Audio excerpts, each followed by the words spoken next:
आज की हमारी कहानी खुशियों की होम डिलीवरी। लेखिका ममता कालिया जी। प्राककथन।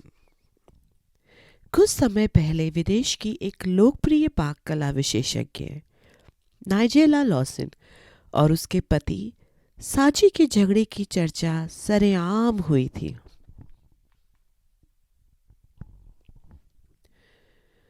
उसमें साची ने नाइजेला की गर्दन पकड़ ली। दोनों मशहूर हस्तियां थीं।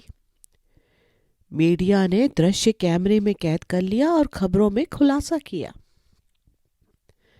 मेरे मन मस्तिष्क पर इस खबर का चक्र घिन्नी असर हुआ। उठते बैठते मुझे साची की उंगलियां नाइजेला के गले पर धंसती दिखाई देती। ऊपर से साची की हिमाकत यह है कि वह अपनी सफाई में कहता रहा, मैंने गर्दन पकड़ी थी लेकिन दबाई नहीं। यह देखो, वह रो भी नहीं रही है। मुझे धूमिल की पंक्तियों का ध्यान आया। लोहे का स्वाद लोहार से मत पूछो, उस घोड़े से पूछो जिसके मुंह में लगाम है। नाइजेला जैसी चपल, चंचल, वाक चतुर महिला की इस घटना पर प्रतिक्रिया खुलकर उस वक्त सामने नहीं आई, किंतु अगले दिन उसने घर में अपना सामान समेटना शुरू कर दिया। शाम होते न होते वह अपने पुराने घर चली गई। उसके लाखों चाहने वालों को संतोष हुआ कि उसने अपने स्वाभिमान के साथ समझौता नहीं किया। यह तो एक उदाहरण है। महिलाओं के साथ दिन भर में जाने कितनी ऐसी घटनाएं होती रहती हैं जिन पर वे यदि गंभीरता से सोचें तो भारतीय परिवारों की चिंदियां उड़ जाएं। ये कहना कि स्त्री स्वभाव से सहनशील होती है, सहनशीलता का उपहास उड़ाना है, क्योंकि दिन पर दिन इसका घेरा चुनौती परक होता जा रहा है। दरअसल घटनाएं, खबरें और जानकारियां मेरे ऊपर विद्युत प्रभाव छोड़ती हैं। उन लम्हों में यह अच्छा होता है कि कागज और कलम मेरे आसपास नहीं होते। लिखूं तो कागज में सुराख हो जाए, और नहीं लिखती तो चेतना में तड़फड़ और तिलमिलाहट। खुशियों की होम डिलीवरी में इसका कुछ प्रतिशत ही आ पाया, क्योंकि पात्र अपना विकास अपने आप कर लेते हैं। ट्रैफिक की तरह उनका रास्ता बार बार मोड़ा नहीं जा सकता। रचना के साथ सबसे अजूबी चीज यही है। कभी तो लिखना इतना सरल लगता है कि मलाई की तरह कलम से आकर अनंत निकले चले आए, और कभी इतना कठिन कि कागज मुझे घूर रहा है, मैं कागज को घूर रही हूं। चाय, कॉफी, वोडका, किसी से भी कलम का ताला नहीं टूट रहा। ऐसे दिनों को मैं अमावस की रैन मानती हूं। कहानी। मौजूदा देश में वह देश की मशहूर पाक कला और व्यंजन विशेषज्ञ मानी जाती थी। उसके नाम से व्यंजन पुस्तकों की एक पूरी श्रृंखला 5 भाषाओं में अनुवाद होकर छपती। उसका नाम रुचि जोड़कर पुस्तकों के शीर्षक इस प्रकार थे। रुचि की रसोई, रुचि के रसीले व्यंजन, रुचि के नाश्ते, रुचिर पकवान और रुचि रसना। 2 टीवी चैनल पर उसका साप्ताहिक कार्यक्रम आता, सुरुचि और स्वाद। दोनों कार्यक्रमों में रुचि को अत्याधुनिक रसोई में व्यंजन बनाते हुए दर्शाया जाता। रुचि का बोलने का ढंग बहुत प्रभावशाली था। पहले शब्द नमस्कार के साथ ही वह अपनी उत्फुल्ल मुद्रा से दर्शक को अपने आकर्षण में बांध लेती। आधे घंटे के कार्यक्रम में रुचि 2 व्यंजन प्रस्तुत करती। कमाल यह था कि पिछले 1.5 साल में एक बार भी न उसने व्यंजन में दोहराव डाला, न प्रस्तुतिकरण में। कार्यक्रम शुरू होने के पूर्व एक सहायक समस्त सामग्री करीने से गैस के पास रख देता। इस माहौल में व्यंजन बनाने में रुचि को आनंद आता, क्योंकि बनाने से पूर्व की तैयारी हमेशा उसे की हुई मिलती। हर बार गैस का चूल्हा चमचमाता हुआ दिखता, जैसे अभी शोरूम से खरीद कर लाया गया हो। दोनों ही टीवी चैनलों में होड़ लगी रहती, किसका रसोई घर ज्यादा सुंदर और आधुनिक लगे। क चैनल में उसके सहायक का नाम कुर्बान अली था। रुचि को उसका नाम लंबा लगा तो उसने कहा, कुर्बान अली, प्रोग्राम में आपको सिर्फ अली कहकर बुलाऊं तो आप बुरा तो नहीं मानेंगे? कतई नहीं मैम, जैसा आप चाहें। म चैनल में उसका सहायक वीरेंद्र सिंह था। वीरेंद्र ने जयपुर के रेस्तरां में सहायक के रूप में कुछ तजुर्बा हासिल किया था। रुचि को लंबे नामों से चिढ़ थी। उसने वीरेंद्र सिंह को वीर पुकारना शुरू कर दिया। दोनों सहायक समझदार थे और अपने काम में चुस्त। कार्यक्रम की आरंभिक तैयारी और परवर्ती समापन में कुशलता पूर्वक संभालते। उन्हें पता रहता कि सफेद नमक के पहलू में लाल मिर्च और फिर हल्दी रखी कितना अच्छा दृश्य देगी, या कौन सी मिक्सी इतनी पारदर्शी है कि उसमें पीसा गया धनिया और मिर्च का पेस्ट कलात्मक दिखे। रसोई घर की दीवार पर टंगे करछुल, पौनी और कद्दूकस कभी काम न आते। व्यंजन की तैयारी में पारदर्शी शीशे के बर्तन इस्तेमाल होते और पकाने में चमचमाते हुए कैसरोल। ये अत्याधुनिक शैली के रसोई घर रुचि की अपनी उठवा रसोई से एकदम अलग और अद्भुत थे। रुचि के अपने 1 BHK फ्लैट में रसोई के नाम पर एक 3x3 स्क्वायर फीट की जगह थी, जिसमें एक प्लेटफॉर्म और सिंक के सिवा कोई उपकरण नहीं था। मकान मालिक से जब उसने पूछा था कि इतने छोटे रसोई घर में खाना कैसे बनेगा, न यहाँ चिमनी है न खिड़की, अंधेरा इतना कि बिना बिजली जलाए आप एक चम्मच भी नहीं उठा सकते, मकान मालिक शमशेर सिंह ने हैरानी से उसे देखकर कहा था, क्या आप घर में खाना पकाएंगी? उसके साथ आई सहेली जिज्ञासा ने कहा, और खाना कहाँ बनाएंगे, क्या सड़क पर? शमशेर ने उसके तंज का कोई जवाब न देकर कहा था, हमारे सारे किराएदार केटरिंग सर्विस से खाना मंगाते हैं, खुद हमारी मिसेज ने आज तक खाना नहीं पकाया। आप एक माइक्रोवेव अवन रख लीजिए और 2-4 अवन प्रूफ बर्तन। रुचि को हल्की सी तसल्ली भी हुई थी कि जीने का यह बड़ा आसान तरीका होगा। फिर हफ्ते में 2-2 दिन दोनों चैनलों पर पाक कला के नमूने प्रस्तुत करने के बाद उसके अंदर इतनी ऊर्जा ही नहीं बचती कि वह अपने खाने के बारे में सोचे। जिज्ञासा ने सुझाया, आजकल तो खाना बनाना बड़ा आसान हो गया है, तू ढेर से तैयार व्यंजनों के पैकेट खरीद लेना और एकदम शाही अंदाज में दावत खाना, हमें भी बुला लिया करना। मैं किसी को बताऊंगी नहीं कि राष्ट्रीय ख्याति प्राप्त व्यंजन रानी रुचि कैसे रहती हैं। रुचि चाहती तो बड़ा मकान ले सकती थी, लेकिन इस इमारत का रख रखाव उसे पसंद आया। एक तो दोनों चैनलों के स्टूडियो यहां से करीब थे, दूसरे ओशिवारा स्थित यह विक्टोरिया चैम्बर्स मशहूर बिल्डर संटॉप वालों के थे, जिनकी सुरक्षा व्यवस्था के बारे में कहा जाता था कि यहां ताले चाबी का क्या काम। फाटक पर कड़ा सुरक्षा प्रबंध था।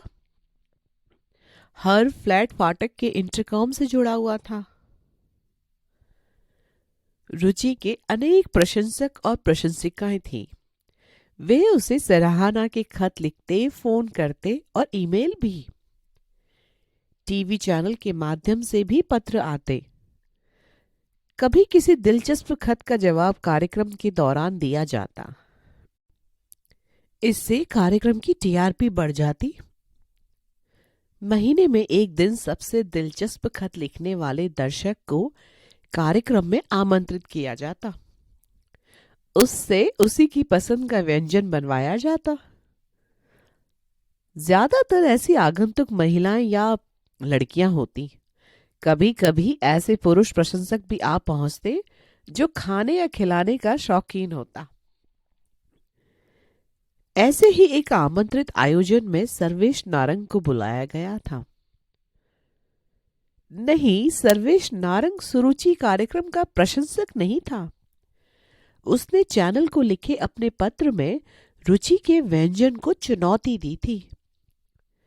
रुचि के लिए यह पहला मौका था कि किसी ने उसकी पाक कला पर प्रश्न चिन्ह लगाया। कार्यक्रम निर्देशक ने निर्णय लिया कि ऐसे दर्शक को कार्यक्रम में बुलाकर शांत अवश्य किया जाए, नहीं तो वह नकारात्मक वातावरण बनाता रहेगा। के जोशी बोले, किसी के मुंह पर तो टेप नहीं लगाया जा सकता। उसे जो बोलना है हमारे कार्यक्रम में बोले, जगह जगह विश्वमन न करे। रुचि ने याद किया, पिछले हफ्ते उसने दलिया भरी आलू टिक्की व्यंजन की विधि प्रस्तुत की थी। व्यंजन इस प्रकार था: 4 उबले आलू, 25 ग्राम दलिया, 2 स्लाइस ब्राउन ब्रेड, थोड़ी सी सूजी, रिफाइंड तेल, जीरा, चाट मसाला, हरी मिर्च, हरा धनिया थोड़ा सा, लाल मिर्च और नमक स्वादानुसार। कार्यक्रम की पूर्व रुचि ने यह व्यंजन बनाने की रिहर्सल भी की थी। विधि संतोषजनक पाने पर ही वह दर्शकों के सामने पहुंची थी। सर्वेश नारंग की शिकायत थी कि यह टिक्की इतनी गरिष्ठ थी कि सामान्य आमाशय का आदमी इसे पचा नहीं सकता। उसने घर पर यह टिक्की बनाई।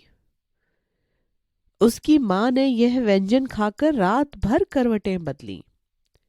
उन्हें वायु और बदहजमी का दौरा पड़ गया।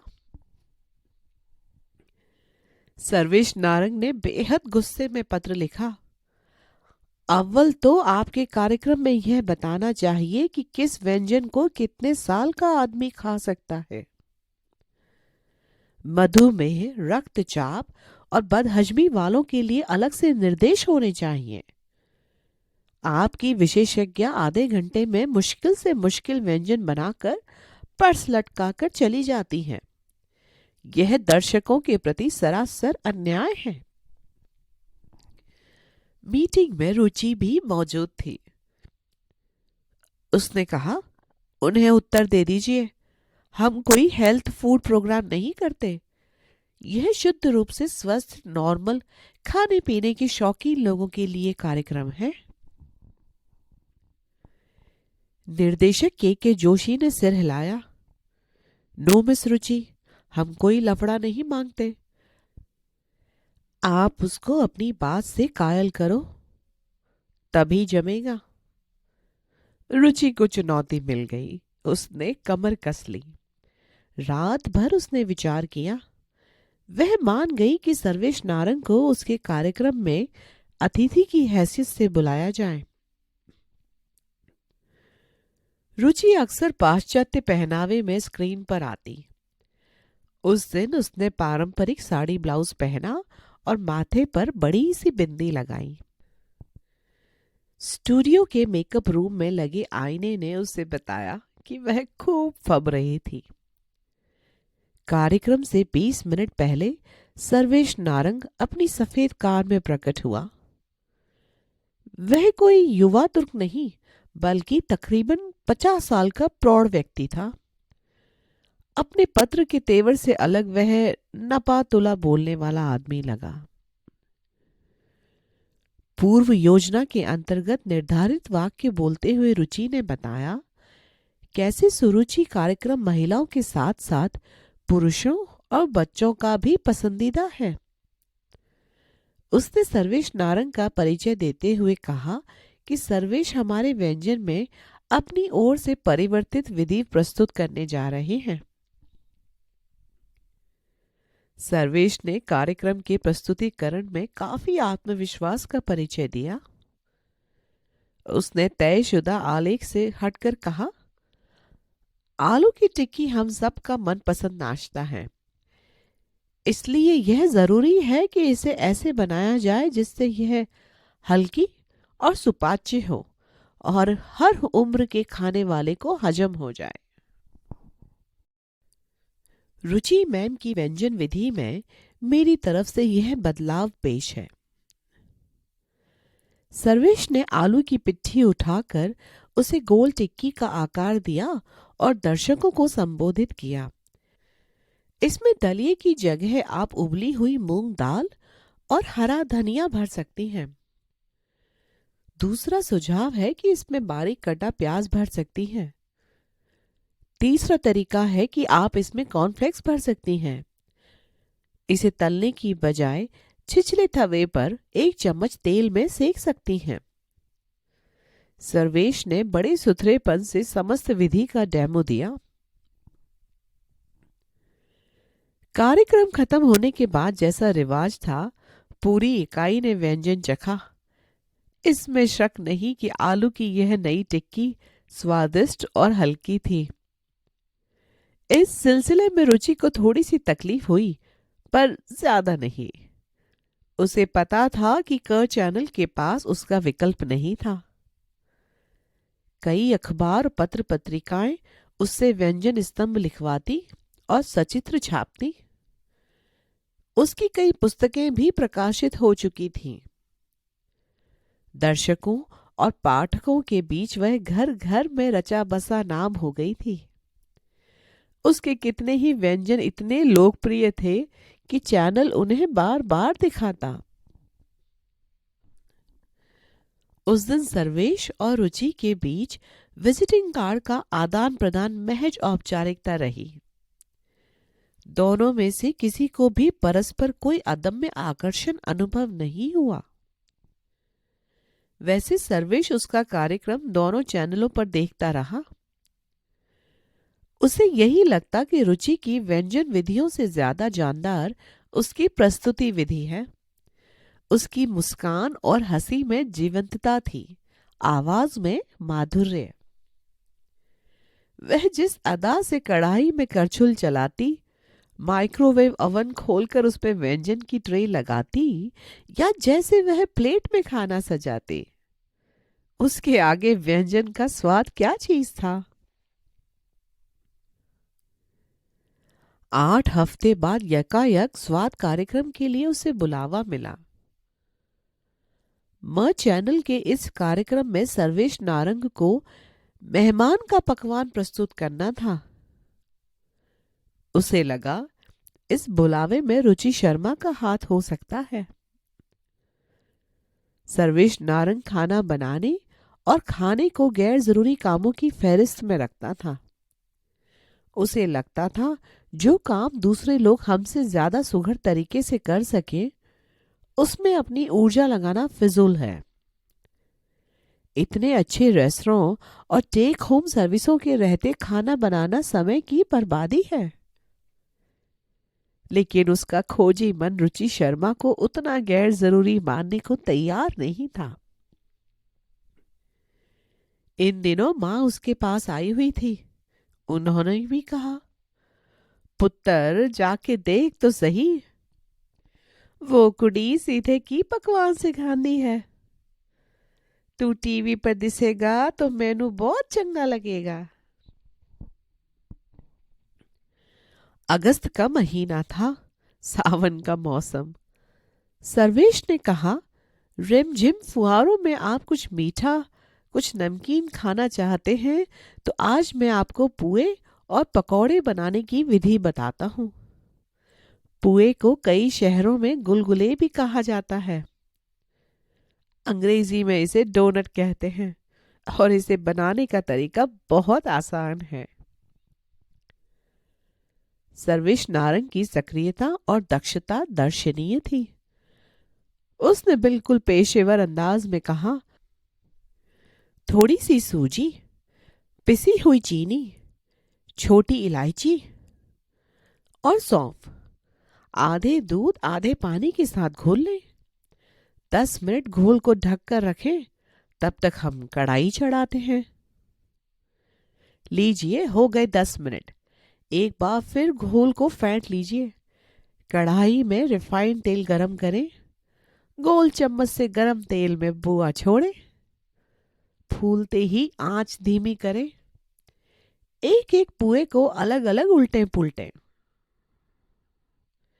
लीजिए, पुए तैयार हैं।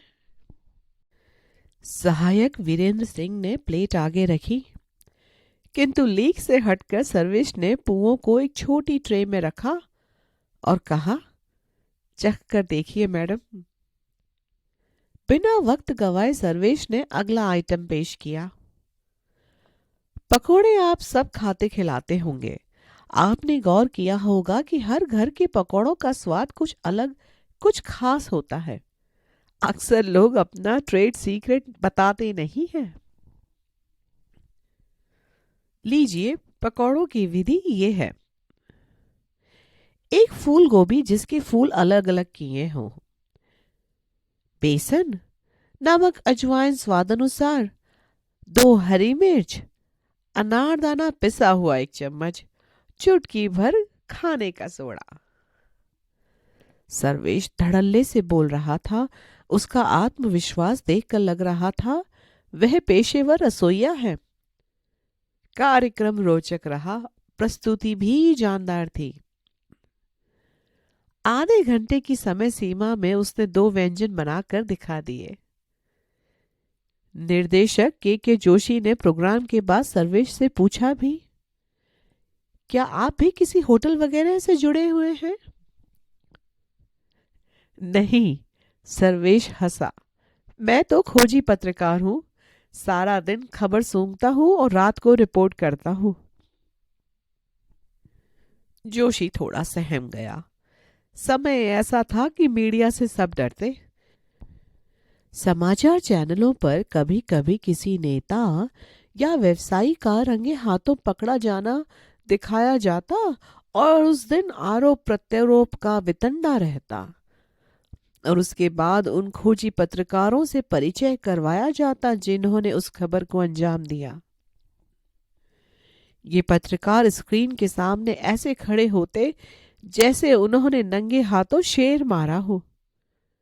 कुछ दिनों के लिए घूसखोरों, काला बाजारियों और भ्रष्ट नेता अफसरों के जल ठंडे रहते।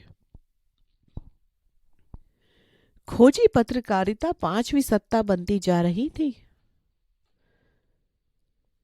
रुचि ने स्टूडियो से बाहर आते हुए कहा, आज आपने दोनों व्यंजन तले हुए बनाए हैं, जबकि उस दिन आपको इस बात पर ऐतराज था कि मेरा व्यंजन तला हुआ है।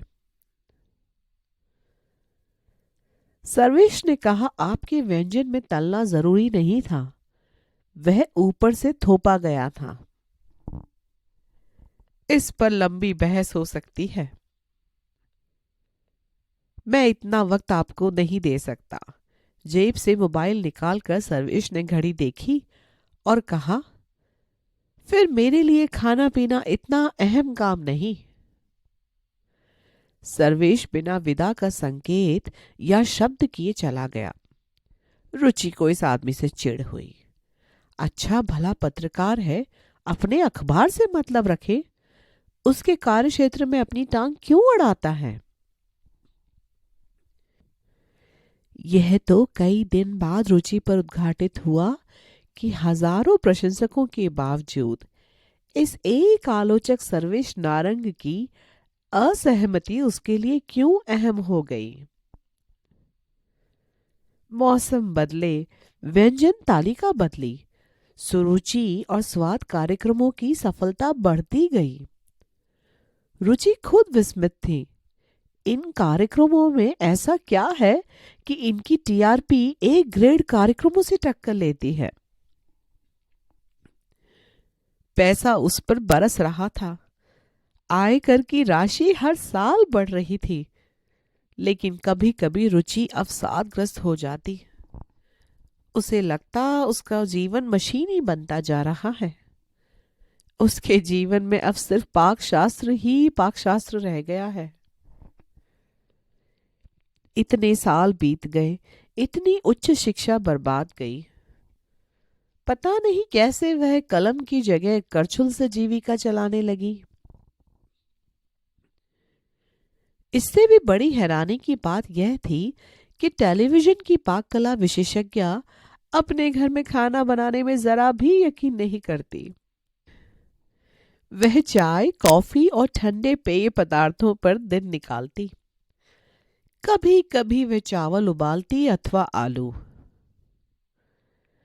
ओशिवरा में टेक होम केटरिंग सर्विस का बोलबाला था। रही सही कमी उन फूड गिफ्ट के पैकेटों से पूरी हो जाती जो विभिन्न डिब्बा बंद आहार तथा मसाला कंपनियां उसे इस गुजारिश के साथ भेजती कि वह इन उत्पादों के विज्ञापन में मॉडलिंग करना कबूल कर ले। वह देख सकती है कि उसी के बताए व्यंजन इन मसालों अथवा सामग्री के साथ कितने लजीज बने हैं।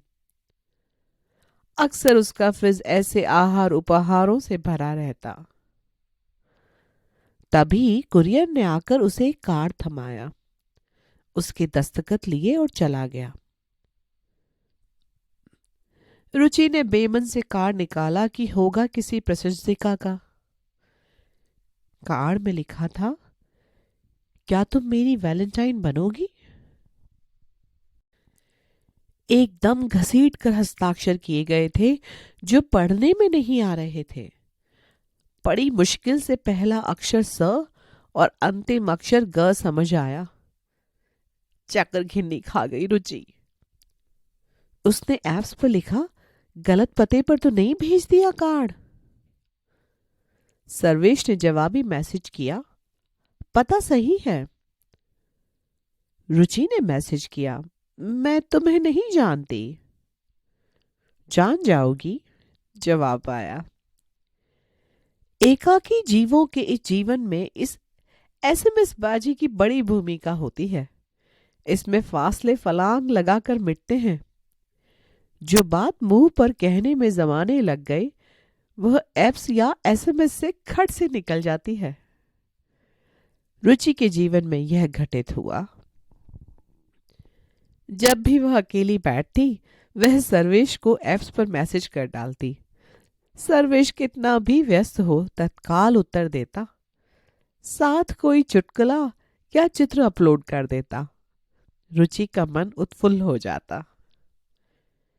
यह मिलते हुए न मिलना और न मिलते हुए मिलना जैसा अनुभव था।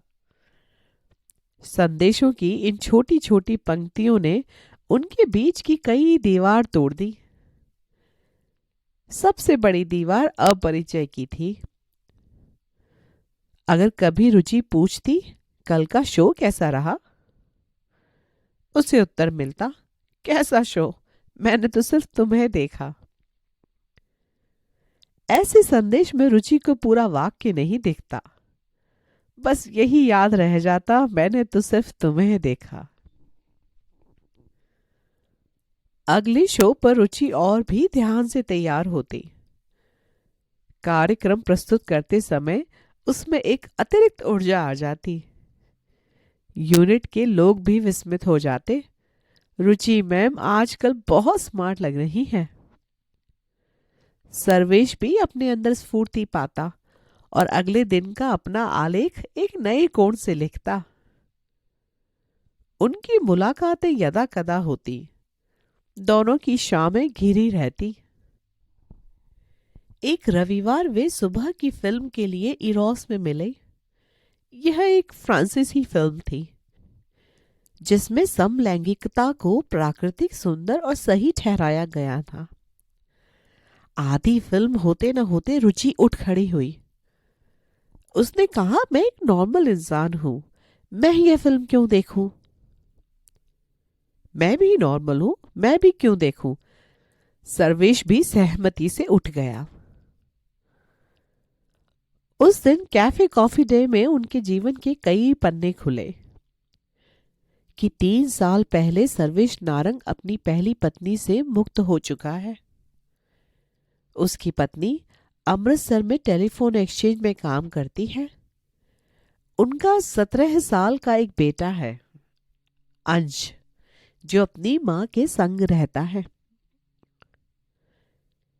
सर्वेश की मां बेटे की फिक्र में होशियारपुर का अपना लंबा चौड़ा घर द्वार छोड़कर यहां उसके 3 कमरों की फ्लैट में आ गई है। उसके जीवन में काम ही सर्वोपरि है। इसमें वह दिन रात, इतवार सोमवार कुछ नहीं देखता। रुचि ने भी अपने जीवन के कुछ पन्ने पलटे कि रुचि का पहला विवाह बिना उसकी सहमति के उसके दादा दादी ने पुण्य कमाने की हसरत और जल्दी में तब कर दिया जब वह एमए कर रही थी। उसका पति बददिमाग और बदचलन था। एक रोज रुचि ने पति का घर छोड़ दिया। बड़ी बाधाओं में उसने अपनी शिक्षा पूरी की। कोई अच्छी नौकरी न मिलने पर कई साल भटकने के बाद उसे टीवी चैनल पर पहला शो करने का प्रस्ताव मिला। वैसे उसके पास गृह विज्ञान या आतिथ्य कला की कोई डिग्री नहीं है। माता पिता के घर खाना बनाते खिलाते उसे इतनी रसोई कला आ गई। प्रस्तुतिकरण का कौशल उसने विदेशी चैनलों पर कुकरी शो देखकर सीखा। उस दिन कैफे कॉफी डे में उन्हें बैठे हुए सुबह से शाम हो गई। एक एक कर वहां के समस्त व्यंजन उन्होंने बारी बारी से खा डाले और ठंडे गरम सभी पेय पदार्थ पी लिए। जब उन्होंने एक दूसरे से विदा ली, उन्हें लगा कि उनका वक्त अच्छा गुजरा। अगली मुलाकातों में भी दोनों अपने सर्वोत्तम कपड़े और कला कौशल धारण किए हुए मिले। यह 2 मंजे हुए खिलाड़ियों का क्रिकेट मैच था जो हर बार ड्रॉ हो जाता। दोनों अपने क्षेत्र की नामी हस्तियां थीं। कैफे में कभी रुचि की कोई प्रशंसिका आगे बढ़कर उसका अभिवादन करते हुए पूछती, अगले हफ्ते आप क्या सिखाने वाली हैं मैम? जिस वक्त रुचि अपनी फैन से बात करती, सर्वेश अपने मोबाइल में व्यस्त हो जाता। अगर कभी गेटवे के पास घूमते हुए कोई पत्रकार सर्वेश से बात करने लगता तो रुचि जरा आगे बढ़कर समुद्र में खड़े ठहरे जलयानों पर गौर करने लगती। यह सच है कि उन्होंने अपनी उम्र एक दूसरे को सही सही बताई थी। गलत बयानी के कई खतरे थे। फिर रुचि पिछले 3 साल से 39 के पायदान पर ठिठकी खड़ी थी। वह खुद अपने छल से बाहर आना चाहती थी। सर्वेश ने बताया वह 50 प्लस का है। उसने नहीं सोचा था कि इस उम्र पर आकर उसे कोई इतना अच्छा लगने लगेगा कि उससे मिलने वह मुंबई के एक छोर से दूसरे छोर पर पहुंच जाएगा। रुचि ने बताया वह 40 की है, न प्लस न माइनस। उसने तय किया था कि अब कभी शादी के विषय में सोचेगी भी नहीं। एक बार का कांटा 2 बार सोचता है, उस गली जाऊं न जाऊं। विवाह और पति, इन 2 शब्दों से उसे आज भी झुरझुरी हो जाती थी। उसने यह नहीं बताया कि पहली शादी से उसे एक बेटा भी है, गगन, जो आज भी उसके जी का जंजाल बना हुआ है। वह उसके साथ नहीं रहता, लेकिन उसका भावनात्मक और आर्थिक शोषण करने से बाज नहीं आता।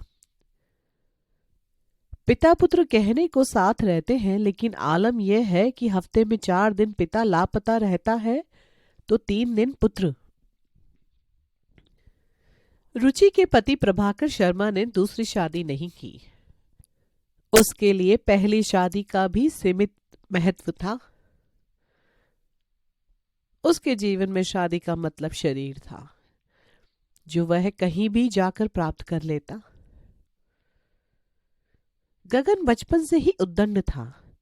किसी का कहना न मानना, उल्टे जवाब देना, दोस्तों से मारपीट करना और झूठ बोलना उसने 5 साल की उम्र में ही शुरू कर दिए थे। एक ही कक्षा में वह 2 साल पढ़कर किसी तरह पास होता। जब रुचि उसे काबू में करने की कोशिश करती, प्रभाकर उसे डांट देता। इसकी जान लेना चाहती हो? धीरे धीरे यह नौबत आ गई कि गगन पूरी तरह से पापास बॉय बन गया। मां की हर सीख उसे बुरी लगती। हालात से तंग आकर रुचि ने एक दिन अपना घर छोड़ दिया। तब उसके माता पिता जीवित थे। उन्होंने समझाया, बेटे को यहीं ले आ। लेकिन रुचि नहीं मानी। उसने कहा, प्रभाकर का दिया हुआ कुछ भी मुझे मंजूर नहीं, बच्चा भी नहीं। समझ लो कि मेरी शादी कभी हुई ही नहीं। कुछ वर्ष तनाव और तनातनी में गुजरे। प्रभाकर के बड़े भाई दिनकर ने आकर समझाने की कोशिश की। प्रभाकर दिल का अच्छा है, जुबान का तेज है। तुम धीरे धीरे रास्ते पालोगी तो वह बदल जाएगा। भाई साहब को रुचि क्या ब्यौरे बताती कि जब प्रभाकर को प्रचंड क्रोध चढ़ता है तो वह झाड़ू, चाकू, डंडे, किसी भी चीज से उस पर प्रहार करता है। कि पड़ोस की कितनी लड़कियों से छेड़खानी के जुर्म में वह पिट चुका है। कुकर्म वह करता, शर्मिंदगी रुचि को झेलनी पड़ती। आगे की कहानी रुचि ने अपने संकल्प और हौसले से लिखी। जोगेश्वरी की तंग गलियों से चलकर वह क चैनल और म चैनल की सितारा शेफ बन गई। उसने लगातार अपने हुनर को निखारा। अखबारों ने सिर्फ उसके कारण अपने पृष्ठों पर व्यंजन कॉलम देना शुरू किया। अखबारों में व्यंजनों के साथ उसकी रंगीन मोहक तस्वीर छपती। गोया एक नहीं, 2-2 व्यंजनों की होम डिलीवरी हो रही है। इन सब बातों से रुचि का अहम तुष्ट होता। निजी चोटें कुछ कम टीसती। गगन के दिए आर्थिक धचकों से बचने के लिए उसने कुछ अन्य बैंकों में अपना खाता खोल लिया था। लेकिन गगन ऐसे मौलिक बहाने टिकाता कि उसे रुपए भेजने ही पड़ते। कभी फोन पर कहता कि उसकी स्कूटी से कॉलोनी का एक बच्चा घायल हो गया है, उसके माँ बाप इलाज के लिए 20,000 रुपए मांग रहे हैं। कभी वह घबराया हुआ फोन करता कि पापा को दिल का दौरा पड़ा है, उनकी बाईपास सर्जरी के लिए 2 लाख रुपए तुरंत भेजो। जितनी राशि वह मांगता, रुचि उसकी आधी पौनी ही भेजती। पर उसकी तबीयत तिनतिना उठती। उसे लगता बेटा सिर्फ एटीएम समझता है उसे। रुचि के जीवन में कामयाबी अपनी जगह थी और कश्मकश अपनी जगह। उसने ऐसा कौशल विकसित कर लिया था कि एक को दूसरे की पकड़ में न आने देती। उसकी सहेलियां भी उसकी कामयाबी से विस्मृत और चमत्कृत थी। उसकी सखी जिज्ञासा सिंह, जिसे वह जिग्स कहती, रुचि को गुदगुदाती। कितनी लकी हो तुम, उम्र का कोई असर तुम्हारे काम पर नहीं पड़ता। मेरे पेशे में तो 30 की होते ही बाहर का दरवाजा देखना पड़ता है। जिज्ञासा मॉडल थी और अब तक 45 लाइव शो कर चुकी थी। कई बार calendar, table diary, coffee table book आदि के मुख्य पृष्ठों पर उसकी छवि आ चुकी थी। लेकिन जैसे ही फैशन जगत में खबर उड़ी कि वह 30+ की हो चुकी है, उसे फोटो सत्र के प्रस्ताव आने कम हो गए। लाइव शो का तो सवाल ही खत्म था। आजकल वह 2 अन्य भूतपूर्व मॉडलों के साथ मिलकर एक फैशन प्रशिक्षण संस्थान खोलने की दिशा में प्रयासरत थी। इसी तरह दामिनी पिल्लई का कहना था, हम 1,02 साल में 1 साल आगे बढ़े। उम्र अपना काम शुरू कर देती है। हर नर्तकी सितारा देवी नहीं होती जो 70 साल की उम्र में 17 घंटे बिना थके रुके नाचती चली जाए। कितने ही ऐसे स्टेप्स हैं जिन्हें करने के लिए कमर मुड़ती ही नहीं। दामिनी को भी रुचि से रश्क होता। सबसे भाग्यवान तुम हो।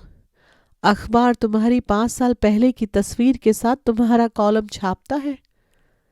भगवान ने तुम्हें हल्का बदन और ऐसा उम्र चोर चेहरा दिया है कि कई साल तुम टीवी पर चमकती रहोगी। रुचि को इसका एहसास था कि अंततः उसे करछुल छोड़ कलम का सहारा लेना पड़ेगा। वह लाइव शो से दूर हो जाने पर भी अखबारों और पत्रिकाओं में व्यंजन आलेखों से जीवित रहेगी। हुनर के इलाके में गायक, संगीतकार और लेखक सबसे लंबी पारी खेलते हैं। जहां क्रिकेट के मैदान में 40 साल की उम्र बहुत पक्की उम्र समझी जाती है, फैशन की दुनिया में 40 का होना जुर्म के बराबर है। वहां व्यंजन विशेषज्ञ का 40 वर्षीय होना कोई हादसा नहीं, हकीकत है। उसे अनुभव की हांडी में तपा हुआ एक्सपर्ट माना जाता है। उसे व्यंजन प्रतियोगिताओं में निर्णायक बनाया जाता है। उसके हवाले से कोई मामूली मसाला व्यवसायी मसाला सम्राट बन सकता है। गृह विज्ञान प्रशिक्षण संस्थानों में उसके योगदान पर विशेष व्याख्यान रखे जाते हैं। गरज यह है कि उसके नाम का डंका पिटता रहता है। एक दिन जिज्ञासा और दामिनी बिना खबर किए सुबह सुबह उसके घर आ धमकी। यह इतवार था, फुर्सत और आलस की गुंजाइश से भरा हुआ दिन। रुचि अभी अलसाई हुई बिस्तर में पड़ी थी। दोनों सखियां उसके ऊपर लद गईं। 9 बजे तक तुम किसके सपनों में खोई हुई हो? उठो, बढ़िया सा नाश्ता बनाओ, बड़ी भूख लगी है।